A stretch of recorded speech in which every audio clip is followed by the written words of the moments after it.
सचिवालय में हुई सचिव समिति की बैठक मुख्यमंत्री पुष्कर सिंह धामी की अध्यक्षता में पहली बार हुई बैठक। विकास योजना और सरकार के एजेंडे पर हुई चर्चा।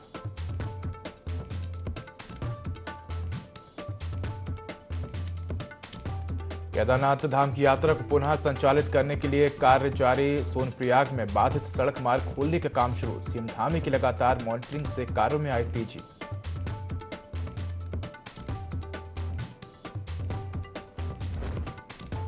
फंसे यात्रियों को निकालने के लिए दिन रात जुटी आर्मी, एनडीआरएफ, एसडीआरएफ, सेना के कर्मवीरों ने बचाई 12,000 जान। 31 जुलाई को बादल फटने के बाद आई आपदा।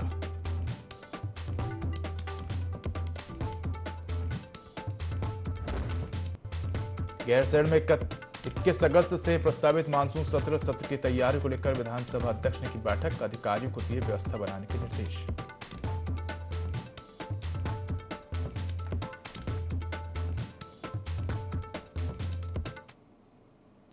नमस्कार, मैं हूं देवभूमि लाइव में आपका स्वागत है। बुलेटिन की शुरुआत करेंगे तमाम बड़ी खबरों के साथ। कांग्रेस विधायक रवि बहादुर ने प्रेस वार्ता कर जानकारी दी। कहा कि 9 से 14 अगस्त तक कांग्रेस पार्टी लोगों को जागरूक करने के लिए जन जागरण यात्रा निकालेगी। दरअसल हरिद्वार में कॉरिडोर बनाने को लेकर एक नए विवाद ने जन्म ले लिया है। ऐसे में कांग्रेस विधायक रवि बहादुर ने भाजपा पर जनता को गुमराह करने का आरोप लगाया है, जिसको लेकर लोगों को जागरूक करने के लिए कांग्रेस जन जागरण यात्रा निकाल रही है।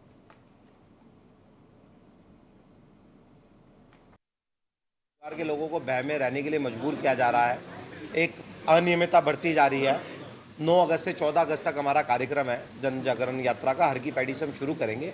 मुद्दा बहुत सिंपल सा क्लियर है कि शहर के विधायक जो कि भाजपा के विधायक हैं वो कह रहे हैं हेरिटेज सिटी बनेगी। मुख्यमंत्री कह रहे हैं कॉरिडोर बनेगा।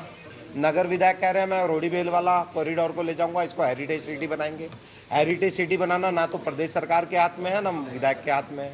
वो बनेगा तो प्रधानमंत्री उसके लिए जो है प्रस्ताव भेजेंगे, यूनेस्को उसको फाइनल करेगा। यहाँ पे कुंभ मेले हुए हैं और बहुत बड़े बड़े कुंभ मेले हुए हैं और वो बड़े शांति से संपन्न हुए हैं।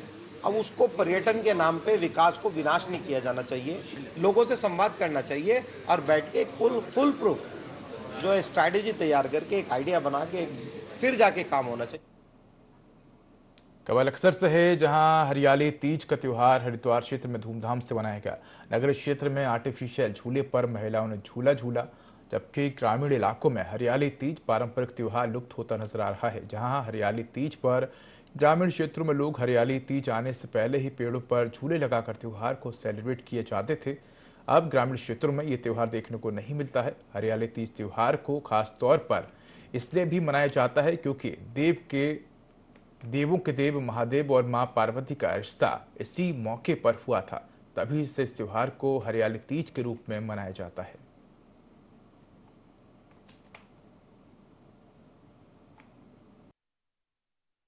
हमारे भारतवर्ष में पूरे साल त्यौहार मनाए जाते हैं और सभी श्रद्धा के और सुख समृद्धि के साथ मनाए जाते हैं।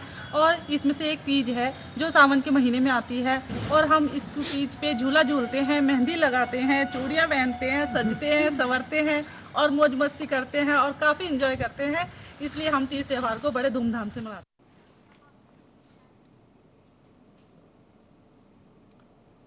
सिंचाई खंड थराली में स्थायी अधिशासी अभियंता की मांग को लेकर ठेकेदारों के एक गुट ने लोक निर्माण विभाग से तहसील परिसर तक जुलूस निकालकर सिंचाई विभाग में धरना प्रदर्शन शुरू कर दिया है। 2 सूत्रीय मांगों को लेकर धरने पर बैठे ठेकेदारों का कहना है कि उनकी पहली मांग सिंचाई खंड थराली में स्थायी अधिशासी अभियंता की नियुक्ति है और दूसरी मांग में पिछले 3 वर्षों में निर्माण कार्यों की जाँच कराने की मांग की है। वहीं ठेकेदारों के धरने के बाद ठेकेदारों के एक अन्य गुट ने भी उपजिलाधिकारी के माध्यम से मुख्यमंत्री को ज्ञापन भेजते हुए इस धरने की निजी स्वार्थों से पोषित बताया है।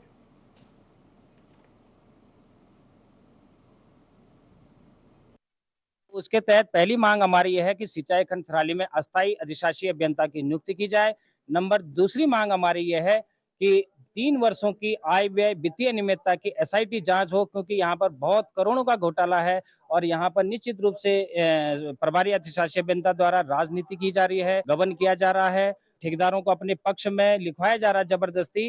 और इस तरह से यहाँ पर एक दलगत राजनीति शुरू की जा रही है। हमारे निजी स्वार्थ होते तो हम एसआईटी जांच की बात नहीं करते। निजी स्वार्थ उनके हैं जो पक्ष में दे रहे हैं, उनके नाम पर ही उनकी मिलीभगत से, उनकी संलिप्तता से ही इतना बड़ा घोटाले को अंजाम दिया गया। इस तो सरकारी कामों में अनावश्यक व्यवधान किया जा रहा है। पूर्व में अधिशासी अभियंता जो चौधरी जी हैं, उनके द्वारा जहां आज तक सिंचाई विभाग के द्वारा कोई कार्य नहीं किया गया, उन्होंने वहां तक अंतिम गांव तक सिंचाई विभाग के कार्य किए हैं। और कुछ लोगों के द्वारा अनलीगल धरना देकर सरकारी कामों को व्यवधान किया जा रहा है। अगर एक दो दिन में अगर ये अपनी बातों को मनवा लेते हैं तो ठीक है, अन्यथा जो समर्थन दल है वो भी धरना पे बैठेगा इनके खिलाफ। 5 लोग या 6 लोगों के निजी स्वार्थ के लिए सारा ये खेल किया जा रहा है। हम हैं दबाव में, 5-6 महीने से हम पे दबाव डाला जा रहा है कि हमारी कुछ सिलेक्शन बॉन्ड बनाए जाएं। यदि इस तरह की कार्रवाई नहीं की जाती है तो हम आपको दबाव डालेंगे और आपको हमारे लिए काम करेंगे। हमें ये दबाव है ना चुनाव से पहले था कि जो भी राजनीतिक प्रक्रिया होती है कि चुनाव आ रहे हैं, हमें कुछ सिलेक्शन बॉन्ड। उत्तराखंड में निकाय चुनाव को लेकर सियासत एक बार फिर गर्मा गई है। राजधानी देहरादून के 54 वार्ड में परिसीमन में हुई गड़बड़ी के बाद विपक्ष लगातार सरकार को कटघरे में खड़ा कर रहा है। कांग्रेस प्रदेश प्रवक्ता शिषपाल सिंह बिष्ट का कहना है कि 2 सितंबर को प्रशासकों का कार्यकाल खत्म होने जा रहा है और इतने कम समय अवधि में निकाय चुनाव होना संभव नहीं है। देहरादून के 54 वार्डों में पहले भी चुनाव हुए थे, उसे समय क्यों गलत परिसीमन कर चुनाव कराए गए? सरकार जानबूझकर निकाय चुनाव को टालने का काम कर रही है।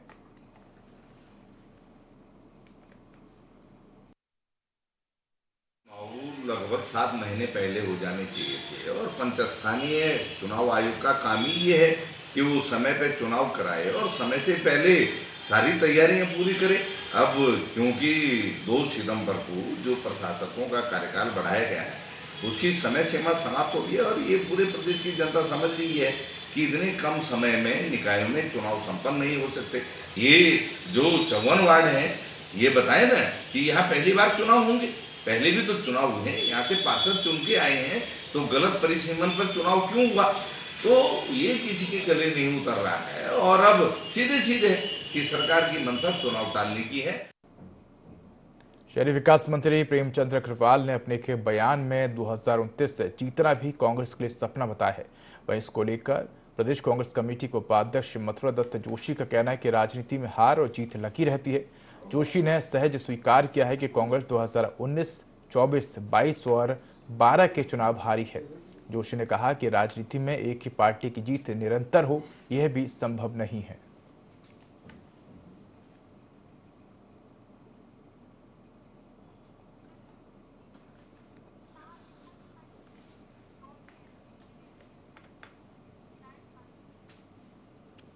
जनपद उत्तरकाशी के युवाओं ने स्थानीय किसानों की आजीविका को बढ़ाने के लिए उत्तराखंड किसान मार्ट के नाम से एक ऐप लॉन्च किया है, जिसके जरिए स्थानीय काश्तकार अपने स्थानीय उत्पाद उत्तराखंड किसान ऐप पर बेच सकेंगे और जिसकी उन्हें अच्छी कीमतें दी जाएंगी।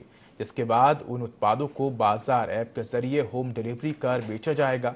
किसान मार्ट के जसवीर ने बताया कि उत्तरकाशी जिले के कई जगहों पर सब्जियों, दालों, फलों का उत्पादन होता है, लेकिन उन्हें बाजार नहीं मिल पाता, जिसको लेकर वे लंबे समय से प्रयास कर रहे थे। अब ऐप बनकर स्थानीय उत्पादों की होम डिलीवरी करेंगे।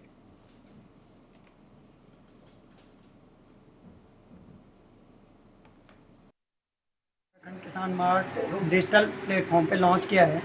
इसका हमारा मकसद ही था कि छोटे से लेकर बड़े किसान तक सबको प्रॉफिट हो, पर छोटे का इसमें ज़्यादातर बेनिफिट ये है कि खेती आदमी कर रहा है परंतु उसको 2-4 किलो 5-10 किलो बेचने में कहीं ना कहीं वो बेच नहीं पाता है, उसको प्लेटफॉर्म नहीं मिल पा रहा था।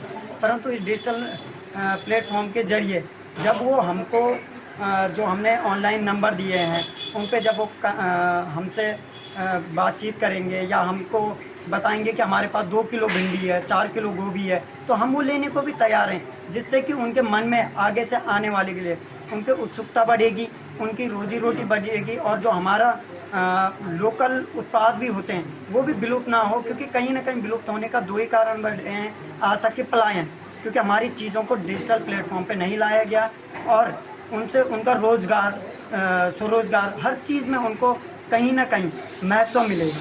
किसान मार्ट के नाम से जो ये स्टार्ट किया है, इसमें देखिए एक तो आपका रोजगार का मसला है, दूसरा ये कि उत्पादक और उपभोक्ता तीनों पक्ष इससे जुड़े हुए हैं। एक हमारा स्थानीय आदमी कोई भी उत्पाद तो पैदा कर लेगा, लेकिन उसको मार्केट नहीं मिल पाती। इस वजह से क्या है कि अपने जो किसानी से वो हटता चले जा रहा है।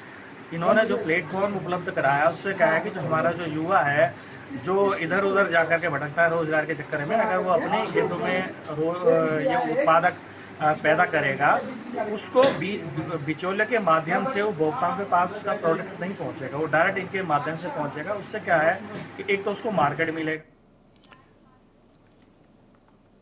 चलिए तो रुक करते हैं अगली खबर का, जहां आपको बता दें कि बागेश्वर के कपकोट से कावड़ यात्रियों का दल गंगा जल लाने हरिद्वार रवाना हो गया है। सबसे पहले यात्रियों ने काशिल देव मंदिर, भगवती मंदिर, मां बराही शिव मंदिर में पूजा अर्चना की।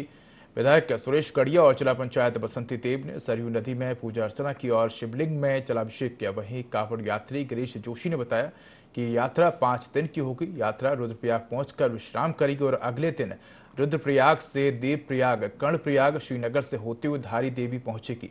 सोमवार को हरिद्वार से जल लाकर यहां शिव मंदिर शिवालय में शिव पूजा कर शिवाजी को जल अर्पित किया जाएगा।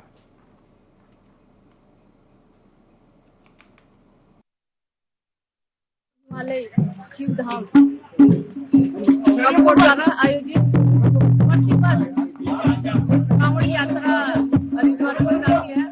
सरयू नदी का बहुत जल पूरे रास्ते पर, चाहे कर्णप्रयाग हो, रुद्रप्रयाग हो, देवप्रयाग से ऋषिकेश होते हुए हरिद्वार, पावन सरयू नदी का जल भोले शंकर को हरिद्वार में अर्पित कर गंगा जी में अर्पित करते हैं। वहाँ का पवित्र है। आज हिमालय शिव धाम कपकोट की तरफ से हम सब लोग गंगा जो हमारी हरिद्वार की पावन भूमि है, वहाँ से जल लेने का काम कांवड़ हमारे यहाँ से जा रहे हैं। तो इसलिए कपकोट के सुदूरवर्ती क्षेत्रों से हमारे यहाँ के जो भक्तगण हैं बहुत उत्साही हैं और हर साल वो कांवड़ लेने के लिए जाते हैं। तो इस बार का सौभाग्य हम सब लोगों के लिए है कि इतनी तेज बारिश हो रही है, जहाँ भोले शंकर प्रसन्न हैं। माँ सरयू का जो जल है वो गंगा जी पर चढ़ाया जाएगा और हमारे यहाँ जितने भी शिव कांवड़िए हैं मैं उनको बहुत करें। खबर की ओर, देवभूमि उत्तराखंड में लगातार नए नए रिकॉर्ड बन रहे हैं, वो चारधाम को लेकर हो या पर्यटन या फिर कावड़ यात्रा को लेकर। हम यह बात करेंगे इस साल की ऐतिहासिक कावड़ यात्रा की। इस साल उत्तराखंड में 4 करोड़ से ज्यादा शिव भक्त कावड़ भरकर गए और ये सब संभव हुआ धामी सरकार के व्यवस्थित प्रयासों से। परिणाम ये रहा कि कावड़ियों के साथ साथ साधु संत और व्यापारी समूह बेहद खुश दिखा। इसी पर देखिए हमारी खास रिपोर्ट। देवभूमि उत्तराखंड के मुख्यमंत्री पुष्कर सिंह धामी की यूं ही नहीं देश भर में चर्चा होती है। दरअसल इसके पीछे की वजह भी है। युवा सोच के साथ काम कर रहे प्रदेश के मुख्यमंत्री ने इस बार भी कावड़ यात्रा को लेकर कुछ इस तरह से व्यवस्थाओं पर जोर दिया कि यात्रा में शामिल होने वाले कावड़िए खुशी से झूम उठे। बात चाहे कावड़ यात्रा में ट्रैफिक व्यवस्था की हो या फिर कावड़ियों के स्वागत की या फिर पेयजल, बिजली, मेडिकल कैंप समेत कई अन्य तरह की सुविधाओं की हो, सभी जगहों पर व्यवस्थाएं दुरुस्त की गयी, जिसे देख देश के अलग अलग राज्यों से पहुंचे करोड़ों शिव भक्तों का मन गदगद हो गया। बहुत अच्छा लगा हमको, उनका स्वागत किया उन्होंने हम लोगों का, बहुत अच्छा लगा। उन्होंने सभ्यता से हमारे पैर धोए, सब कुछ करा, बहुत बढ़िया लगा। बढ़िया, बहुत अच्छे मुख्यमंत्री जी हैं, बहुत अच्छा, बहुत बहुत धन्यवाद उनका। बहुत बहुत कोई नहीं, सब कुछ सारी सुविधा हर चीज कर रखी है। जब मुख्यमंत्री धामी खुद हरिद्वार में कावड़ियों के बीच पहुंचे तो शिव भक्त गदगद हो गए। धामी ने शिव भक्तों के चरण धोकर और फूल माला पहनाकर उनका स्वागत किया। हेलीकॉप्टर से शिव भक्त कावड़ियों पर पुष्प वर्षा भी की गई। शिव भक्तों पर जब आसमान से फूल बरस रहे थे तो अद्भुत नजारा दिखा। सीएम धामी ने उस वक्त शिव भक्तों के सम्मान में जो बातें कही वो हर शिव भक्त के दिल को छू गई। देश भर के शिव भक्त कांवड़िए हरिद्वार आते हैं, उत्तराखंड आते हैं, माँ गंगा के स्थान पर आते हैं। तो निश्चित रूप से हम चूँकि सारे लोगों का केंद्र बिंदु, संयोजन बिंदु जो है हमारा हरिद्वार बनता है, तो ये शिव भक्तों का स्वागत होना चाहिए। ये हमारे धर्म ध्वजा लेके चलते हैं, भगवान की भक्ति में रहते हैं और जलाभिषेक करते हैं, तो हमारे अतिथि भी हैं और भगवान के प्रतिनिधि एक तरह से मानिए उनको, तो निश्चित रूप से देवभूमि में स्वागत होना चाहिए। तो ये परंपरा हम लोगों ने शुरू की है कि पुष्प वर्षा भी हो, उनका हम लोग अभिनंदन भी करें। 2024 में टूटा कांवड़ियों की देवभूमि आने का रिकॉर्ड। 4,14,40,000 कांवड़ियों ने उठाई कांवड़। साल दर साल तेजी से बढ़ रही कांवड़ियों की संख्या। कांवड़ियों की बढ़ती संख्या से कारोबारियों में भी खुशी। शांतिपूर्ण रहा कांवड़ मेला। शासन ने की कड़ी मेहनत। 22 जुलाई से कांवड़ मेले का आगाज हुआ था। सरकारी आंकड़ों के मुताबिक इस बार के कांवड़ मेले में 4,14,40,000 से ज्यादा कांवड़ियों ने कांवड़ उठाई। सिर्फ आखिरी दिन ही 10 लाख कांवड़ यात्रियों ने हर की पैड़ी से गंगा जल भरा। पिछले वर्ष यहाँ 4 करोड़ के करीब कांवड़िए पहुँचे थे। जाहिर है कि इससे व्यवसायियों की अच्छी आमदनी भी हुई। यही वजह है कि व्यवसायियों ने भी प्रदेश के सीएम धामी की जमकर प्रशंसा की। प्रदेश के मुख्यमंत्री माननीय पुष्कर सिंह धामी, उत्तराखंड की पुलिस, हरिद्वार के पुलिस कप्तान आदरणीय परमिंदर डोभाल जी सहित हरिद्वार के व्यापारी, हरिद्वार के नागरिक इसके लिए कहीं न कहीं बहुत बधाई के पात्र हैं। और इस बार इतना सफल ये आयोजन हुआ, करोड़ों लोग, करोड़ों श्रद्धालु, करोड़ों कांवड़िए हरिद्वार आए, लेकिन हरिद्वार शहर में कहीं जाम नहीं लगा। कांवड़ का मेला है, आपने देखा पूरे हरिद्वार में करोड़ों की संख्या में तकरीबन 5 करोड़ कांवड़िया हरिद्वार में आए। और जिला प्रशासन ने ऐसा कार्य किया है कि जिसकी जितनी प्रशंसा की जाए उतना कम है। इतना सुंदर मेला कि हरिद्वार में कोई वाद विवाद, लड़ाई झगड़े की स्थिति पैदा ही नहीं होने दी। मैं इसके लिए डीएम साहब को, एसएसपी साहब को बहुत बहुत आशीर्वाद, साधुवाद देना चाहता हूँ। इस भीड़ का व्यवस्था करना बहुत बड़ी बात है और बहुत अच्छा कार्य हुआ है और सभी ने आज जल अभिषेक किया है। हमारे अनुमान के मुताबिक करीब 20,000 से ऊपर व्हीकल यहाँ पर पार्क थे। जैसे जो आज जिनको निकलना है, आज जा रहे हैं, तो वो सभी सड़कों पर आज से निकल रहे हैं। हमारा जितना फोर्स है वो हाईवे पे इस समय मैक्सिमम लगा है और हम लोग मॉनिटरिंग भी उन्हीं की कर रहे हैं। हमें उम्मीद है कि आज शाम तक हम काफ़ी ट्रैफिक क्लियर यहाँ से कर देंगे। ट्रैफिक का दबाव है, कंजेशन है, लेकिन ट्रैफिक चल रहा है। कुछ दिनों में किसी भी प्रदेश में 4 करोड़ से ज्यादा यात्री अगर पहुंच जाते हैं तो व्यवस्थाएं चरमरा जाती हैं, लेकिन देवभूमि उत्तराखंड में ऐसा कुछ भी नहीं हुआ। इतनी बड़ी संख्या में कांवड़ यात्रियों के आने के बाद भी हाईवे खुला रखना किसी चुनौती से कम नहीं था। ये सरकार की पूर्व नियोजित व्यवस्थाओं का ही नतीजा था कि न सड़कों पर जाम मिला और न ही जनता परेशान रही। सरकार के पूर्व व्यवस्था निर्देशों पर पुलिस और प्रशासन ने दिन रात मिलकर पूरी कर्मठता के साथ कार्य किया और इसका बहुत सुखद नतीजा सबके सामने है। INE 24 के लिए ब्यूरो रिपोर्ट। नगर निगम देहरादून के अंतर्गत 54 वार्डों का परिसीमन मानकों के अनुरूप नहीं हुआ है। वहीं विपक्ष इसको लेकर लगातार सरकार पर निकाय चुनाव में देरी करने का आरोप लगा रहा है। वहीं भाजपा प्रदेश प्रवक्ता कमलेश रमन का कहना है कि जल्द ही वार्डों के परिसीमन को लेकर रिपोर्ट तैयार की जाएगी और सरकार निकाय को लेकर तैयारी कर रही है। बता दें कि भाजपा प्रदेश प्रवक्ता कमलेश रमन ने आगे कहा कि जल्द ही वार्डों में आरक्षण की स्थिति स्पष्ट हो जाएगी। साथ ही सरकार और संगठन दोनों ही निकाय के लिए तैयार हैं। देखिए, विपक्ष का काम है कहना, वो कहता रहे, लेकिन सरकार की तरफ से बकायदा पूरी तैयारियां चल रही हैं। हमारा चुनाव आयोग पूरी तैयारियां कर रहा है और आने वाले समय में जो डेट हम लोगों के लिए फिक्स हुई है चुनाव की, वो चुनाव होगा। प्रदेश के अंदर पूरे तमाम नगर निगम, नगर पालिकाएं, वार्डों का जो परिसीमन चल रहा है, मुझे लगता है कि बहुत जल्दी इसका जो है पूरा परिसीमन तैयार हो जाएगा और उसके बाद चुनाव की पूरी तरीके से तैयार है। संगठन भी पूरी तरीके से तैयार है। तमाम क्षेत्रों में आरक्षण की जो स्थिति है वो बहुत जल्दी स्पष्ट होने वाली है। चाहे हमारे नगर निगम हो, नगर पालिकाएं हो, वार्ड हो, तमाम पूरे प्रदेश के अंदर जो चुनाव चलने की जो बयार है वो बहुत जल्दी। देहरादून में उत्तराखंड विधानसभा अध्यक्ष रितु खंडूरी ने गैरसैंण में 21 अगस्त से प्रस्तावित मानसून सत्र की तैयारी के संबंध में अधिकारियों की बैठक ली है। बैठक में उन्होंने सत्र के दौरान आपात स्थिति से निपटने के लिए भी अधिकारियों को तैयारी रखने को कहा है। साथ ही सत्र से पहले गैरसैंण विधानसभा भवन में बिजली, पानी, मेडिकल, इसके साथ ही फोन, इंटरनेट जैसी सुविधाएं सुनिश्चित कर ली जाएं। इसके साथ ही मंत्री, विधायकों, पत्रकारों, अधिकारियों और कर्मचारियों को असुविधा नहीं होनी चाहिए।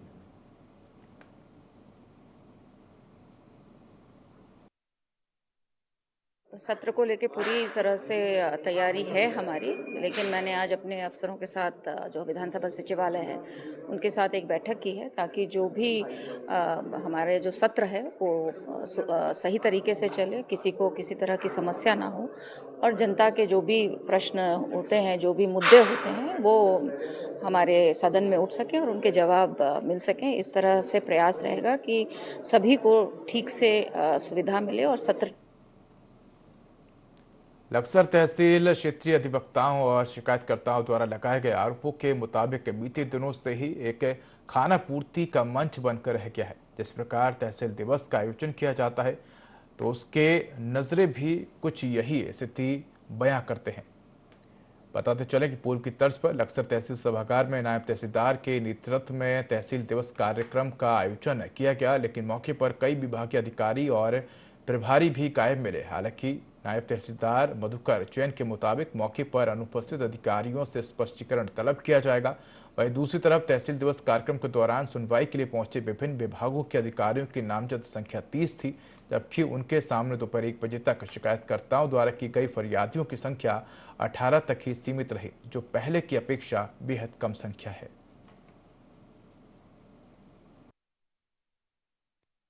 जो अनुपस्थित रहे अधिकारी उनका स्पष्टीकरण कॉल किया जा रहा है और आज कुल मिलाकर तहसील दिवस में 18 एप्लीकेशन आई है।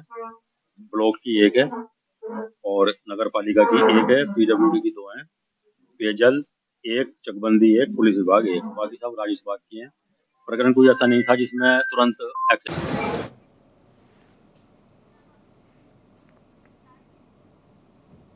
कैबिनेट मंत्री प्रेमचंद अग्रवाल ने कांग्रेस पर निशाना साधते हुए कहा कि कांग्रेस अपनी हार को स्वीकार नहीं कर पा रही है, इसलिए कांग्रेस के नेता अनर्गल बयानबाजी कर रहे हैं।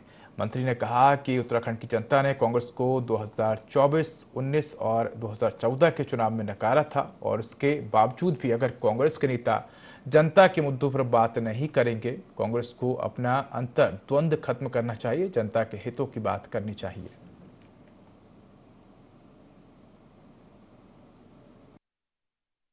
यदि उत्तराखंड के परिप्रेक्ष्य में बात करूं कि देश के परिप्रेक्ष्य में मैं बहुत ज़्यादा जानकारी में नहीं रखता, लेकिन आप समझिए कि 2014 से जीतने का सिलसिला भारतीय जनता पार्टी का जारी है। यानी 2014, 2019, 2024 में लगातार भारतीय जनता पार्टी 5 सीटें जीत रही है। शायद इस हार को वो पचा नहीं पा रहे हैं हमारे कांग्रेस के साथी। बजाय ऐसे आरोप लगाने के वो अपना अंतर्द्वंद खत्म करें, वो जनता के हित में बात करें, वो जनता के लिए बातचीत करें, तो मुझे लगता है कि उनको शायद उससे लाभ होगा, नहीं तो वो 2029 भी उनके लिए मिथ्या स्वप्न ही हो। देहरादून में खेल एवं युवा कल्याण मंत्री रेखा आर्या ने प्रदेश में होने वाले 38वें राष्ट्रीय खेलों को लेकर विभागीय अधिकारियों के साथ बैठक की। मंत्री रेखा आर्या ने कहा कि राष्ट्रीय खेलों का आयोजन अक्टूबर-नवंबर के बीच होगा, जिसको लेकर उन्होंने अधिकारियों को निर्देश दिए। खेल मंत्री ने गर्ल्स स्पोर्ट्स कॉलेज लोहाघाट की तैयारियों और स्पोर्ट्स यूनिवर्सिटी एक्ट बनाने के संदर्भ में भी निर्देश दिए। उन्होंने कहा कि एक्ट का प्रस्ताव जल्द कैबिनेट में रखा जाएगा। वहीं उन्होंने उम्मीद जताई है कि राष्ट्रीय खेलों के आयोजन के समय स्पोर्ट्स यूनिवर्सिटी का शिलान्यास प्रधानमंत्री नरेंद्र मोदी के हाथों कराया जाएगा।